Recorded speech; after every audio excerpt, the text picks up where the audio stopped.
Welcome back in. Although trial was put on pause temporarily, it still looks like the New York hush money case will be the first criminal trial of a former American president, especially after a few of the judge's rulings this past week. Joining me to discuss is a former Manhattan Assistant District Attorney and a current criminal defense attorney, Jeremy Saland. Jeremy, thank you so much for joining us. My pleasure.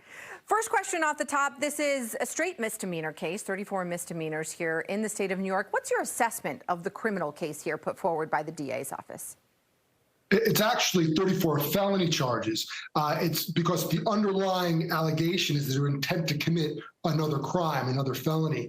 So they're serious in the fact that they're felonies, they're Class E felonies. When you compare it to the January 6th case, it pales in comparison. When you compare it to what's happening in Florida or even Georgia, I think this comes in a far fourth, but let's not be silly here. Let's be honest with ourselves. A crime is a crime, a felony is a felony, and has serious ramifications across the board. Let's get into the timing, because this case was put on pause temporarily, in part because both sides were waiting to get documents from federal prosecutors in the Southern District of New York. They got those documents, but they need some time to get through all of them in order to put up a fair case. What's your make of why SDNY would take so long to get those documents to the DA's office? You know, I'll say generously and kindly, it's disappointing. I don't want to think in a nefarious intent here, but it's really, there's no rational reason that I can think of. You knew what was coming. You knew you had those documents. You want to err on the side of caution, and you understand whether or not they're under DA Bragg's control. New York State, under our discovery laws, are required to turn over anything we have in our control that's relevant or part of that case. So, you know, nefarious, I don't know. Is it gamesmanship? I don't know. Is it sort of that battle between the Southern District and the Manhattan District Attorney's Office? Could be, but it's disappointing, to put it nicely.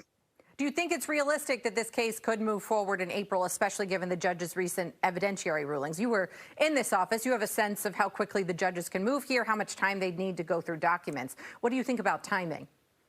Yeah, I think this was a right decision initially to give some more time. That said, Donald Trump had many opportunities to confront DA Bragg about if there was missing materials, and he didn't subpoena this until January of this year. So, you know, you're going to give him some leeway, but we were giving him roughly a month, the judge said, and now we're hitting an April 15th date. Whether it commences then or shortly thereafter, that should be ample time. It sounds like a lot of documents, but 100,000 documents does not necessarily mean that they are really wading through every single piece of those papers. There could be relevant information, and there could be just a lot of extra stuff you simply don't need. So I think it can move forward in this coming month.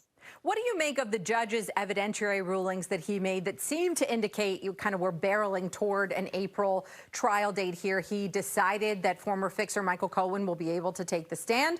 I don't know how much he's going to be able to say, given his former relationship as an advisor and lawyer to the president.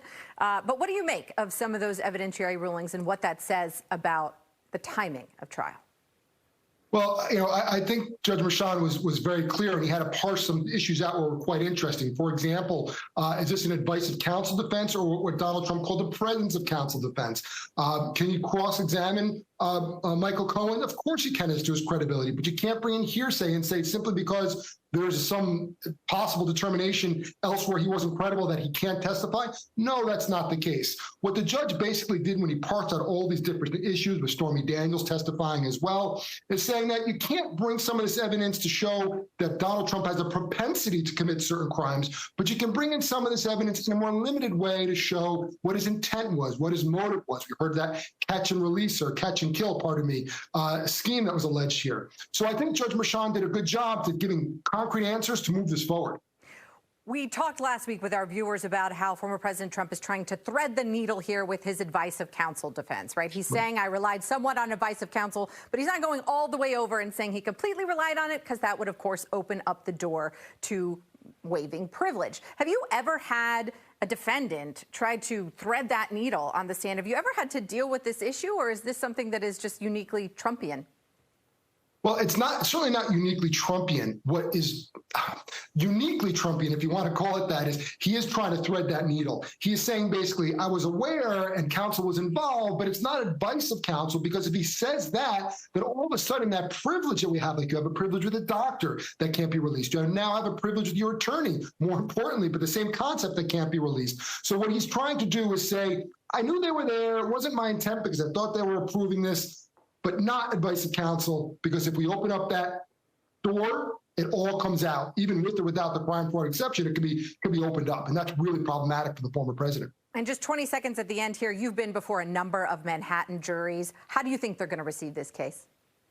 I'd like to think that all jurors are going to listen to the evidence fairly, but this isn't, a conservative Alabama jury or a conservative Georgian jury somewhere outside of Fulton County. I think they have a similar issue there. Right. This is probably more left-leaning, but we have to believe and want to have faith that Trump's attorneys are going to vet and remove those jurors he believes are not appropriate or are biased. So I think he'll get a fair trial. I really do.